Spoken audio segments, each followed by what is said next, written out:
Good morning, students. How are you all? I hope all of you are fine at home. Stay home and stay safe. I'm also fine. And follow the precautions to avoid the COVID-19. So earlier we have discussed about some topics under the chapter Matter Around Us. Today also we are going to deal with the one more topic from the same chapter. So ninth class, first chapter Matter Around Us. From that, today we are going to deal with the topic that is diffusion of two gases. In your textbook, it is given as lab activity, diffusion of two gases. Through this activity or experiment, actually this is. So through this experiment we can know, we can understand the diffusion of two gases. How fast the two gases will diffuse into one another. In the previous activities also we have learned that gases are having the property called diffusion. Means they can easily diffuse into the gas atmosphere. The gases can easily diffuse into other gases. Similarly, the gases can easily diffuse into the liquids. And today we will see the diffusion of two gases, and mainly we are going to compare the speed of the diffusion of two gases. In this particular experiment, we need two gases, that is HCl gas and ammonia gas. So these two gases directly we are not going to take, but we are going to take two cotton pieces which are soaked in HCl solution, which gives out hydrochloric acid gas, and another one which is soaked in ammonia solution, which gives out ammonia gas or ammonia vapors. Okay, so we are going to measure the speed of the diffusion of two gases. So the main aim of this experiment is to measure the speed of the diffusion of two gases.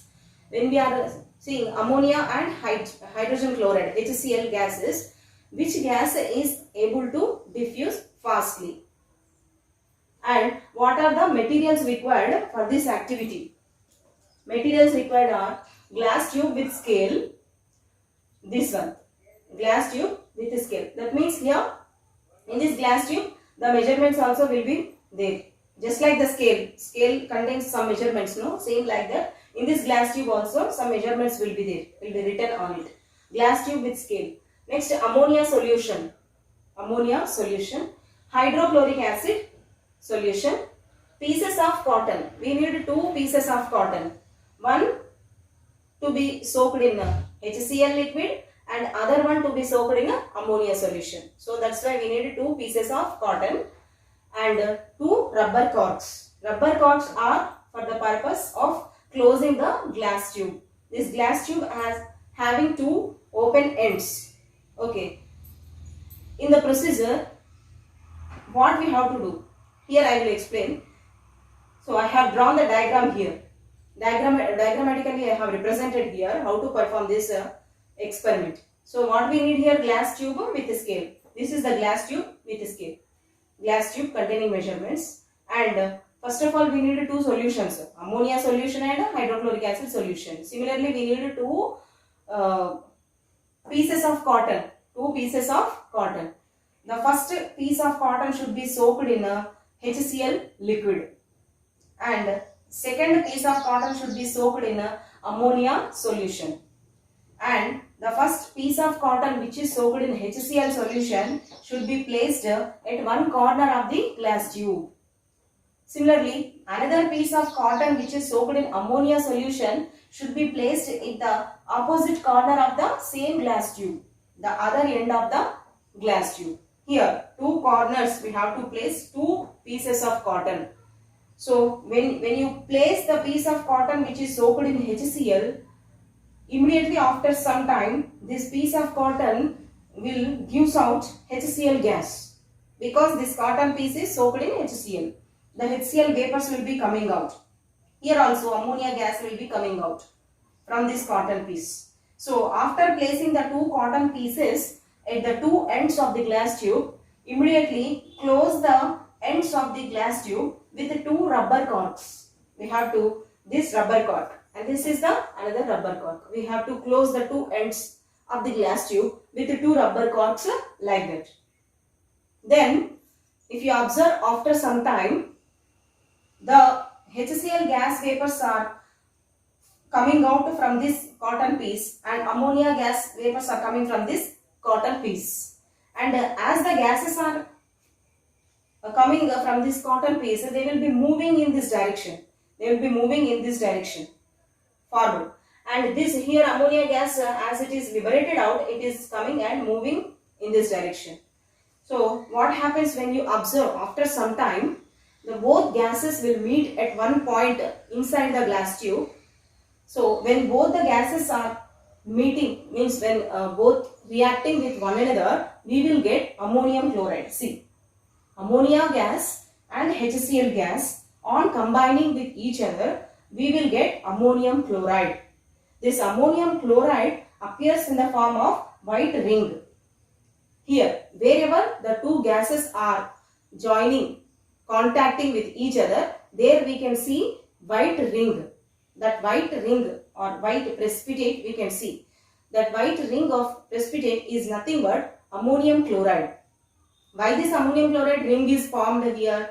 Means here only the two gases contact with each other. So this is the white ring of ammonium chloride which is formed, which is observed after some time of the experiment.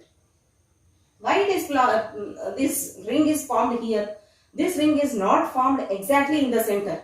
You see, you observe, this ring is not exactly formed in the center of the glass tube, but it is formed just towards the left side of the glass tube. Which gas is placed here? The cotton piece which is soaked in the HCl solution is placed here. That means HCl gas is coming from the left side, and from the right side ammonia gas is coming. But the ring is very closer, very nearer to the HCl gas. That means what? HCl gas has travelled a little distance only, whereas ammonia travelled so long.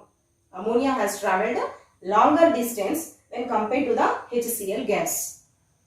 That means we can understand from this activity, ammonia gas is diffusing fastly. That's why only it is travelled more distance. That's why only ammonia gas travelled more distance. It is far away. This ring is far away from the cotton piece which is soaked in ammonia. So ammonia has travelled a far distance that compared to HCl, because ammonia speed of diffusion is more. Ammonia is diffusing fastly compared to the HCl. When we compare the speed of diffusion between HCl and ammonia gases, here ammonia is speed of diffusion is more compared to HCl. HCl speed of diffusion is less. That's why it has moved only to certain distance only, whereas ammonia distance is more. Through this activity, what is our conclusion? Ammonia gas diffuses faster than HCl gas. Ammonia gas diffuses faster than HCl gas. Why? Because this diffusion, the property diffusion also depends upon the gram molecular weight of that gas. Okay, gram molecular weight of two gases, if we compare, ammonia gram molecular weight is 17 grams. Ammonia, whereas HCl gram molecular weight is 36.5 grams. Okay, so as the gram molecular weight of ammonia is less, it can diffuse fastly. It is lighter in weight compared to HCl. That's why ammonia, as its weight is less, it can diffuse fastly. Its speed of diffusion is more compared to HCl. So through this activity we can say that ammonia diffuses faster than HCl gas. So like this we can compare the speed of the diffusion between any two gases. Okay. Thank you.